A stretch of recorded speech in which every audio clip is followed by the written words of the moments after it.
We need to have a marketing automation framework which can help us implement marketing automation in our organization or a project that we are doing as an individual, as a solopreneur, or a small business. My name is Chandan Kamal Sharma, and I'm going to introduce you to marketing automation framework, which I have created after an experience of more than 150 projects and working across 17 different tools. So let's start.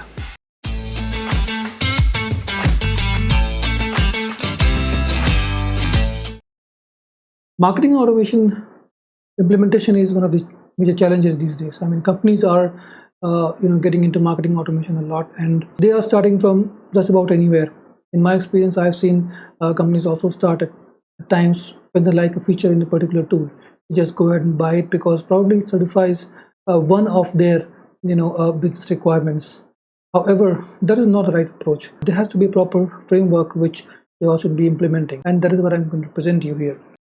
I call this as a four-step implementation, marketing automation implementation framework or marketing automation framework. As you can see, this has four different stages. Number one being strategy stage, number two is implementation stage, number three is integration, and number four is the execution stage. Here, what I'm trying to kind of say is that we have to go step by step. First step is always going to be strategy, like it happens with any other kind of business as well.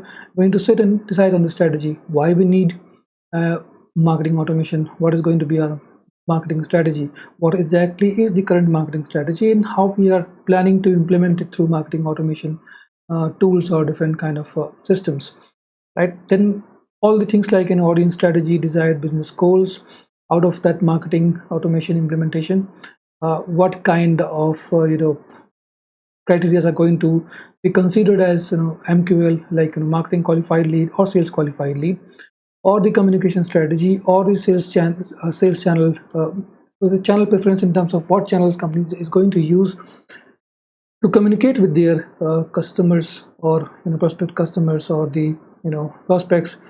So if I get specifically into strategy, this is what it's all about. This is where we all sit and decide. Most of the time, these strategies are already there. Companies are doing some kind of digital marketing already, considering it's a purely digital business, and they have most of the things laid out quite clearly. All that it has to be done is it has to be connected and synced with the marketing automation tool. And this strategy stage is going to help in terms of identifying which tool is going to be the best for the company, right? It's not that a vendor comes to you and says, okay, this is the tool which we are gonna like. It's not about the like, it's all about what your strategy is and what tool fits best. This stage also answers the primary question of which tool is the best for marketing automation. Next strategy is the implementation, which is the initial hard work. So this is where the technical team comes into picture, which based on the strategy that has been decided and based on a tool which has been agreed upon, they now start doing the initial hard work, right? They kind of start mapping the CRM structure and the business processes, the tracking, the other kind of a setup, and most importantly data models, right? What kind of relationship different business entities have amongst each other, or even the what kind of relationship the customer is going to have by buying different kind of tools and stuff. And then comes the business units. So this is all about setup, setting it up. Implementation stage is all about setting up, right? Where we are setting up CRM, setting up tracking, setting up other kind of DKIM setup or data models or business units. This stage is where we actually kind of do all the setup. One thing I would like to mention about data model here, data model also becomes a part of the strategy stage, which is the stage one. Here what we also do is we implement the same kind of data model in the tool itself, right? Third stage is the integration. Now you might argue that the integration or all third-party integration should be the part of the stage two, which is the implementation stage. But I have seen, no, this is not the case. It's always good to keep it separate. This stage should be kept separate. Once the stage two is implemented successfully, everything is done very nicely and everything works fine, then you should go for integration stage, right?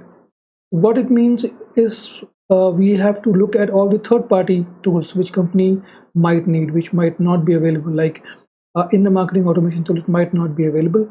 So they might need, Google Analytics integration.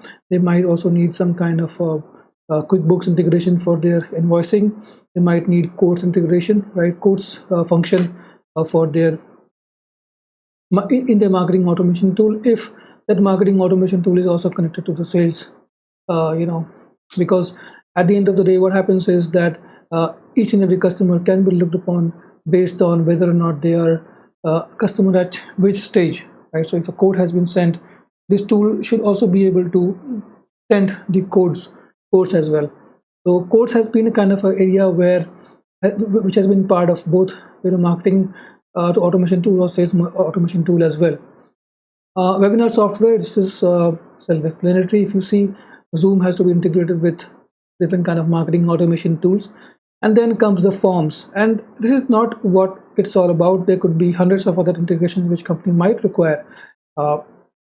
They might take the integration stage as different kind of phases, right? So initially they might say, okay, we would need the few important tools only, and later on they can move to other tools as well which they would want to integrate for the business to meet the business objectives. The last stage is execution stage, where all the actions actually start. When I say actions, it's all about when the tool is completely set, with integrations and implementations and all the strategy.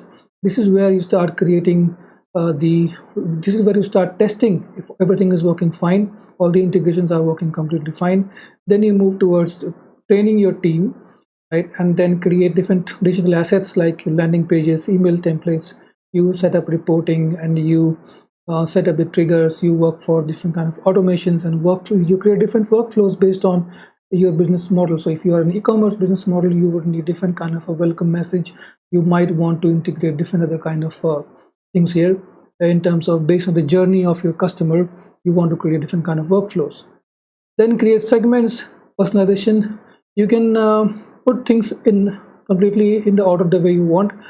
And of course, like I said before, this is not limited to these functions or these actions only. There could be many other actions. So yes, these are the 4 stages of marketing automation implementation. Keep watching the videos. I'll come back to you again. Thank you.